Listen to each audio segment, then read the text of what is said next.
আজ ২৬ বছরের ধূসর বিকেলের প্রান্তে দাঁড়িয়ে তোমাকে আবার দেখলাম, অথচ তুমি আমাকে দেখলে না। সময়ের কুয়াশা তোমার চোখে এমন ঘন হয়ে নেমেছে যে আমার সমগ্র যৌবন সেখানে অচেনা হয়ে রইল।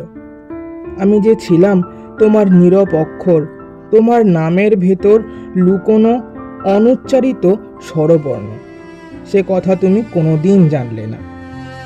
আমার বুকের গোপন আলমারিতে তোমার জন্য রেখে দিয়েছিলাম অগণিত অনিদ্রা, কিছু অপ্রেরিত চিঠি আর বৃষ্টি ভেজা নীল খামের স্বপ্ন। তুমি ছিলে আমার প্রার্থনার অন্তিম উচ্চারণ, অথচ তোমার প্রার্থনায় আমি কখনো জন্মাইনি। কলেজের সেই কৃষ্ণচূড়া ঢাকা পথ আজও আমাকে ডাকে নাম ধরে, বলে সে মেয়ে তো কেবলই বাতাস ছিল, তুমি কেন তাকে দেহ ভেবে জড়িয়ে ধরতে চেয়েছিলে? আমি উত্তর দিই না, কারণ বাতাসেরও তো একদিন গন্ধ ছিল, আর সেই গন্ধে আমি ঘর বানিয়েছিলাম। তোমার এক ফোঁটা হাসির শব্দের জন্য আমি কত শতাব্দী সমান অপেক্ষা পুষেছি।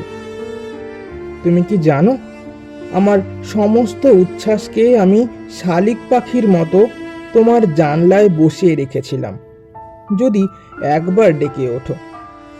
কিন্তু তোমার জানলায় ছিল পর্দা, আর পর্দার ওপারে অন্য রৌদ্রের সংসার।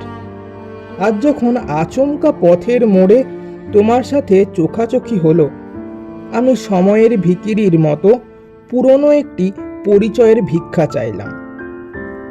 তুমি ভ্রু কুঁচকে ভদ্র বিস্ময়ে বললে, মাফ করবেন, চিনতে পারছি না। সেই মুহূর্তে আমার ২৬ বছর ভাঙা কাঁচের মতো ঝরে পড়ল পায়ের কাছে।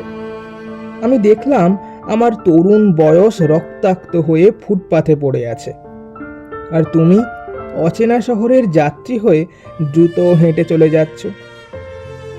তোমার চুলে এখন অন্য ঋতুর রূপলি ধুলো, চোখের কোণে পরিণত নক্ষত্রের রেখা। তবু আমি খুঁজছিলাম সেই কিশোরী বিকেল, যে একদিন আমার হৃদয়ে প্রথম বৃষ্টি নামিয়েছিল। তুমি কি জানো, তোমার অজ্ঞাত সারে আমি কতবার তোমার নাম দিয়ে ঈশ্বরকে ডেকেছি, কতবার নিজের ব্যর্থতাকে বলছি সে তো কেবল তার অদেখা প্রেমে। আজ বুঝি একপ্যাশে ভালোবাসা আসলে এক দীর্ঘ উপবাস, যেখানে প্রিয় মুখের কল্পনায় একমাত্র আহার।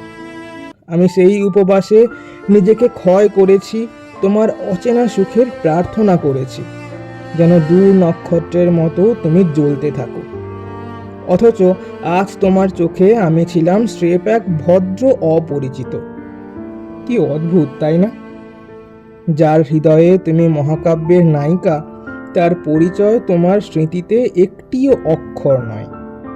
বাড়ি ফিরে আয়নার সামনে দাঁড়িয়ে আমি নিজেকেই জিজ্ঞেস করলাম, সত্যি কি আমি কখনো ছিলাম তোমার পৃথিবীতে, নাকি সবই ছিল আমার একান্ত কল্পনা, যেখানে তুমি ছিলে দেবী আর আমি নীরব উপাসক।